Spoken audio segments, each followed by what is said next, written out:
2020 bisiwo MBBS admission bagai sakalai mungruka haste hapang abuni bere AGMC wo kaiji asuk thai engkha EWC ni bagai khatijak tai imphlo tongma RIMS Medical College o kaitham asuk thai engkha OBC ni bagai Phia Tripura wo reservation act to nukjaka mungsa reservation krei tai 2019 bisiwo last kerong busa amendment engphano Tripura wo pass englia abo by challenge ruwe kaisa mamla engkha Tripura High Court o tini o mamla ni kuchuk dorbar nogo kerongfang e kurisini bencho mamla kasake bosaklai rekha je college o council chenge rejakha a college o council nai mannai phia admission khlari mangla 7/11/2020 তে seat matrix publish করা হয় MBBS এর অ্যাডমিশনের জন্য।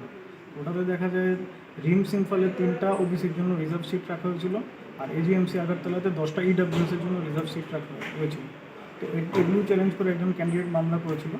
তো আমাদের বক্তব্য হলো যে আমাদের স্টেটে যে রিজার্ভেশন অ্যাক্ট আছে ওটার মধ্যে ওবিসির জন্য কোনো রিজার্ভেশন নেই, প্লাস সংবিধানের অ্যামেন্ডমেন্ট হয়েছে 2019-এ, কিন্তু আমাদের বিধানসভাতে কোনো এরকম আইন পাস হয়নি যে ইডব্লিউএস এর জন্য রিজার্ভেশন থাকবে। তো এগুলো উত্থাপন করে আমরা মামলাটা ফাইল করি। প্রথম শুনানি হয় 25/11/2020-তে। তো ওই দিন মাননীয় আদালত নোটিশ জারি করে সরকারের ওপর এবং রিপ্লাই চায়।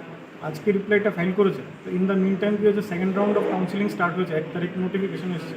তো আজকে মাননীয় আদালত একটা অন্তর্বর্তী আদেশ দিয়েছে যে কাউন্সিলিং চলবে, কিন্তু ফার্দার যাতে কোনো অ্যাডমিশন না দেওয়া হয়।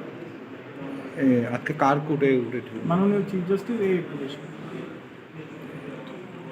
kusuk rung srung thairogo oboti sak nangya pati mumbai hasini rung srung goron biam bukhak thangai tongka abo naithai klayo rung srung thaironi sak tharmung krone jari rung srung rung thinang da derano abuni faising haste hapang mokol kai wan hnei wansugo rung srung nai roni buma phasong